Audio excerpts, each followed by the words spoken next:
Rahayu, salam sejahtera untuk kita semua. Semoga teman-teman sehat dan bahagia.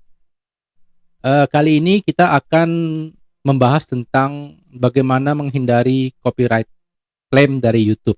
Ya, jadi kalau misalkan teman-teman sering memasukkan sebuah lagu atau musik di YouTube, kadang-kadang YouTube sekarang udah kejam ya. Dia apa namanya itu nggak kayak dulu. Sekarang mesinnya sudah pintar.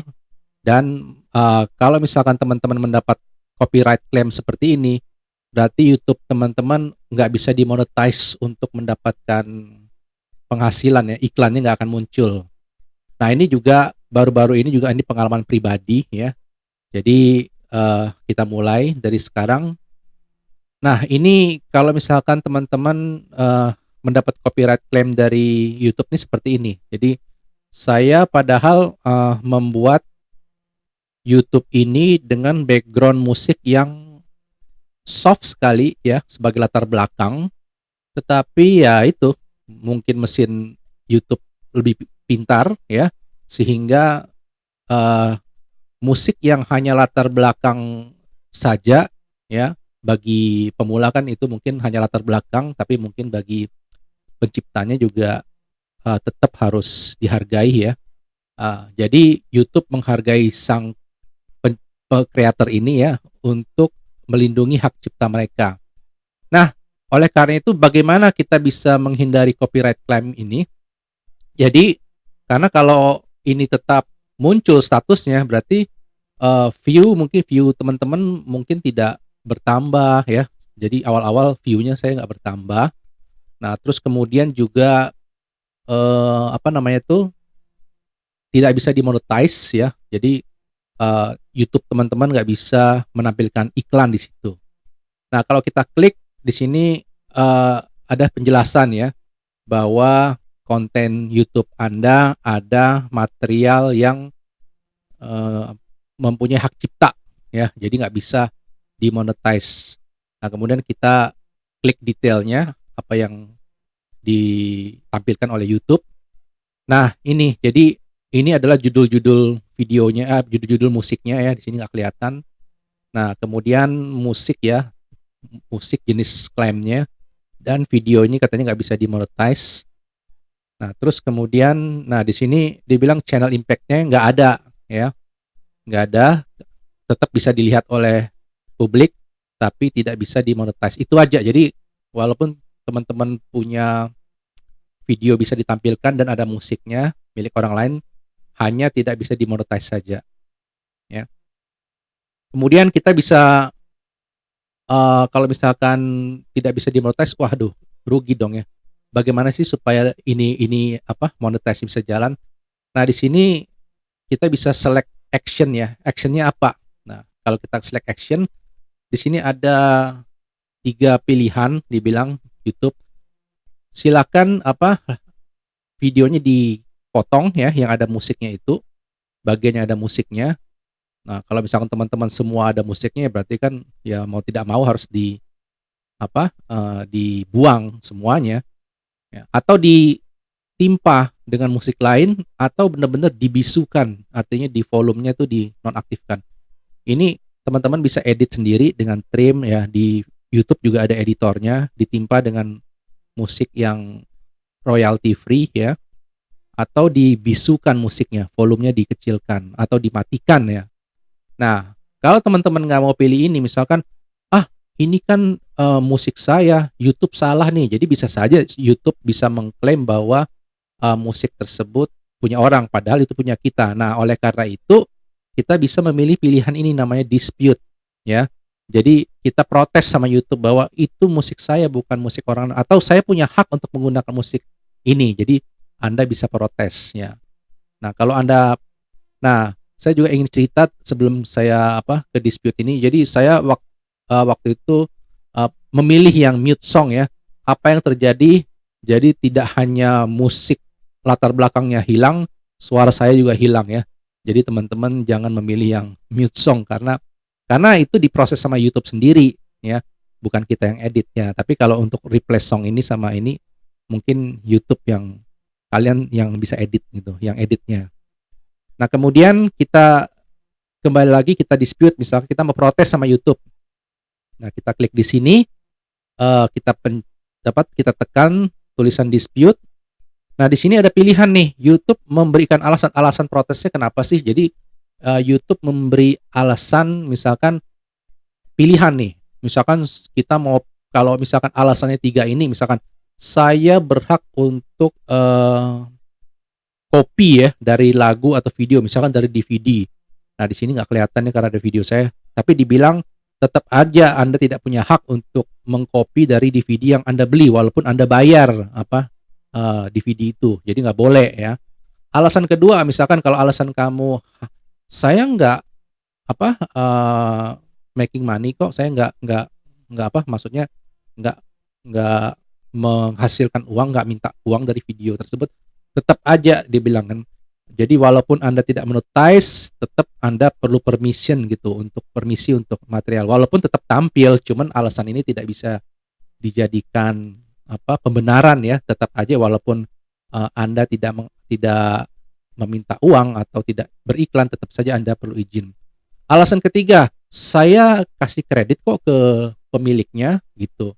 Nah, tetapi si YouTube bilang nggak bisa juga ya. Jadi tetap saja Anda tidak punya hak untuk menggunakan material ini ya. Jadi walaupun kita sudah memberi kredit si ownernya gitu ya, jadi tetap saja nggak boleh ya. Ya, jadi kecuali Anda memang ada kerjasama ya. Tapi ini 3 pilihan yang YouTube memberikan pilihan terbanyak alasan orang mengklaim atau memprotes YouTube itu 3 alasan ini. Nah, kemudian kita lanjut lagi nih, kalau misalkan alasan ini tidak ada dalam pemikiran kita, YouTube bilang silakan dilanjutkan, continue ya. Nah, pas continue dikasih lagi alasannya. Kenapa kamu protes? Kan ditanya tuh. Ini konten video saya tuh ya, konten video saya. Atau kita pilih, saya punya license kok. Nah, ini juga boleh. Atau ini juga diproteksi kok, ada copyright punya saya. Anda bisa pilih yang ini. Atau ini punya public domain, jadi ini udah milik semua orang kok. Nah, jadi kalau misalkan saya hanya pilih salah satu aja, saya pilih public domain ya. Ini silakan kalian kalau memang punya protes dengan alasan 3 di atas, silakan dilanjutkan. Tapi misalkan saya alasannya public domain ya. Nah, saya klik, kemudian saya lanjutkan. Nah, terus kemudian YouTube kasih penjelasan lagi, karena gini, kadang-kadang mungkin public domain yang dimaksud atau persepsinya kita secara pribadi dengan persepsinya YouTube itu bisa saja berbeda ya.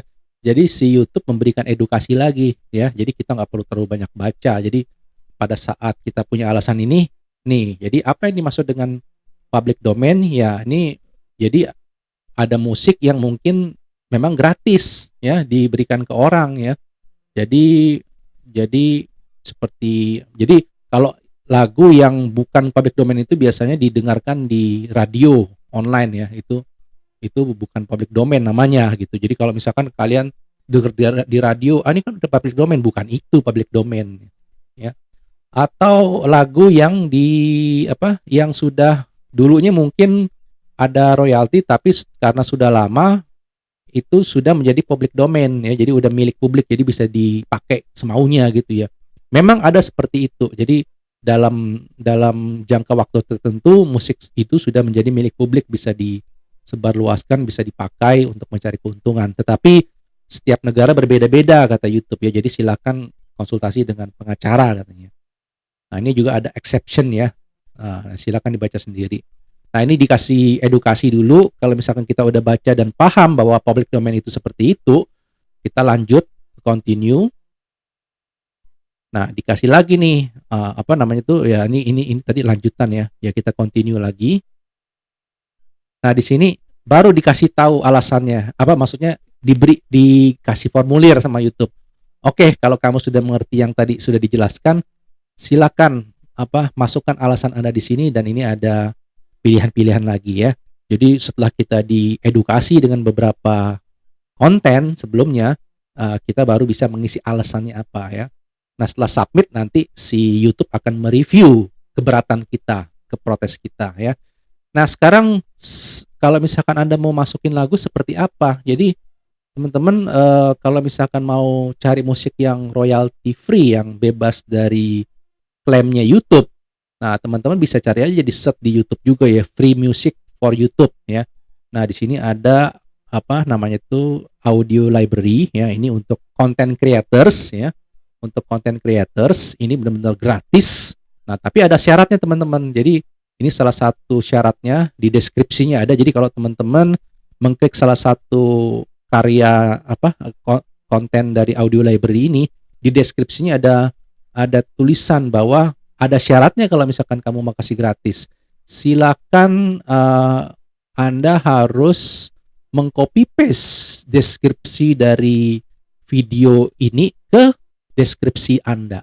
Jadi Anda harus memberi kredit seperti itu. Jadi di copy paste seluruh deskripsi yang mereka minta ke deskripsi YouTube Anda. Nah, kemudian dikasih edukasi lagi bahwa jadi harus disebutkan semua kredit ya, maksudnya semua pembuatnya di deskripsi. Jangan dipotong-potong, jangan cuma 1 baris 2 baris. Jadi benar-benar harus full mintanya. Kemudian jangan mengklaim bahwa itu musik buatan Anda, kemudian jangan menjualnya, kemudian jangan memakainya sebagai musik latar ya, misalkan tanpa memberitahu artis, kemudian jangan menggunakan tanpa memberi kredit di deskripsi ya. Terus kemudian jangan menghapus atau bagian dari kredit tersebut ya. Jadi jangan dipotong-potong kalau misalkan Anda disuruh mengcopy paste video description-nya, di copy paste semua ya. Kemudian jangan juga menggunakan software lain ya. Kira-kira jangan menggunakan software lain ya. Use third party software untuk download track ini ya. Kira-kira seperti itu. Jadi kalau misalkan Anda menggunakan software lain untuk mendownload juga dilarang.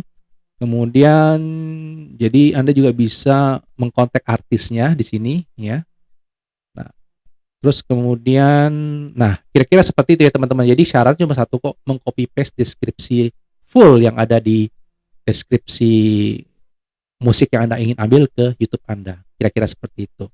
Nah, kemudian saya cari lagi yang untuk Indonesia punya. Kalau misalkan saya ingin cari musik-musik etnis Indonesia kayak gamelan, musik Bali atau yang lain, di sini ada, cari aja Free Music Indonesia for YouTube.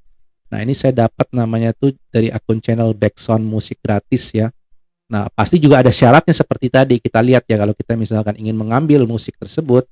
Nah, dibilang mereka hanya kirim link project Anda aja ke sini ya. Jadi syaratnya cuma itu doang. Jadi nggak perlu masukin kredit. Nah, dia nggak minta begitu, tapi kalau memang Anda berbaik hati ya silakan masukkan aja kreditnya ini ke deskripsi YouTube Anda, karena yang di situs luar negeri lebih strict gitu ya, lebih banyak tuntutannya ya. Kalau Indonesia ya cuma segini ya, tapi untuk di sini YY Studio ya memang harus dilindungi karyanya ya. Nah, di sini juga si YY Studio ini bergabung di Patreon ya, suatu situs yang di sini suatu situs yang mengizinkan para fans dari musik kreator tersebut untuk berpartisipasi. Kalau misalkan suka, mereka bisa berdonasi atau bisa melakukan subscriber untuk menjadi membership berbayar ya. Nah, untuk di sini mereka dapat eksklusif konten untuk komunitasnya dan sebagainya. Jadi mereka juga join di sini. Nah, itu bagus sekali ya.